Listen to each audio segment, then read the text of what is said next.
Large, destructive wildfires burning all over Northern California. And I want to start by giving you a little perspective. So this map shows fires burning across our area and how much acreage they're actually burning.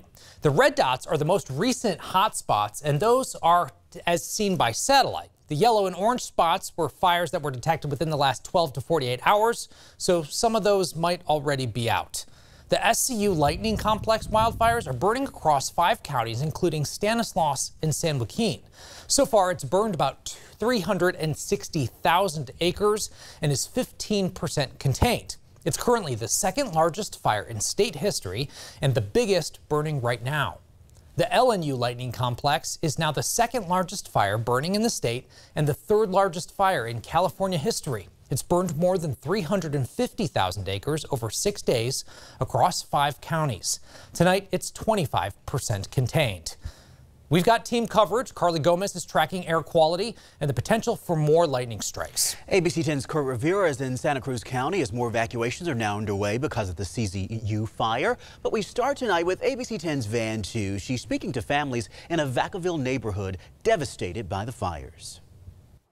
Well, the LNU complex fire is huge, but in our area, the containment line has been secured on the southern edge near Vacaville. That's where the Hennessy fire ripped through Spencer Lane here on Wednesday, destroying at least 8 homes. Now, we caught up with one couple who made it out and are counting their blessings.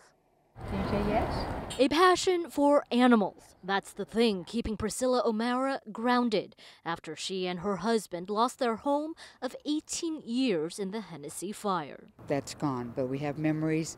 We got out safe. We got our horses out safe. We got our dog out safe. So that was a good thing. She said they had minutes to load up and leave, moving the animals twice before evacuating them to Solano County Fairgrounds. Luckily, Solano was here. We brought them here, and these people have been absolutely fabulous. Caretakers at the grounds and animal control officers with the Solano County Sheriff's Office took in nearly 300 animals, including injured alpacas and emus yet to be claimed. We're ready and we're here for them if they need to. Livestock Superintendent Kelly Fletcher jumped into action when the fires broke out Wednesday, staying in a trailer on the grounds to watch over the animals ever since. She says the signs of recovery are starting. The fairgrounds released hundreds of animals as of Monday. What that signals to me is hopefully there's good homes and good places for these animals to go to, safe habitat. For O'Mara, she says she doesn't know if she'll rebuild or relocate, but one thing is certain, her horses will be with her. It really is such a tough situation to be in. So many people like O'Mara are actually staying in hotels, doing the best they can as they begin their journey on rebuilding their lives. The CZU lightning complex wildfires are causing evacuation orders in Santa Cruz. At last check, that fire has burned 78,000 acres and is 13% contained. ABC 10's Kurt Rivera spent the day in Santa Cruz and brings us the latest on the fight to slow down the flames. From above, helicopters making water run after water run to douse relentless flames below. On the ground, firefighters keeping close watch on a hillside set ablaze. Steep, rugged terrain is forcing firefighters to resort to risky tactics rarely used before. Our firefighters are having to cut hand line through drainages, work alongside cliffs. So it's very difficult access, and especially it makes it a lot harder when we can't even put our dozers through that kind of terrain. With fire crews spread thin across the state, more than 175 homes have been destroyed. Amongst this forest oasis here on Granite Hill Road, this home had absolutely no chance against the roaring flames that came through here. Despite mandatory evacuations, Angus McMillan left, then came back the same night to make sure his home of 26 years will be left standing. We'd heard some reports that CAL FIRE was really understaffed, and they were having to make pretty broad-based decisions on areas that they could save and areas that they couldn't. He's also placed signs in front of his property directing fire crews to water sources. We have, a lot of people who are coming into the area to assist our fire crews.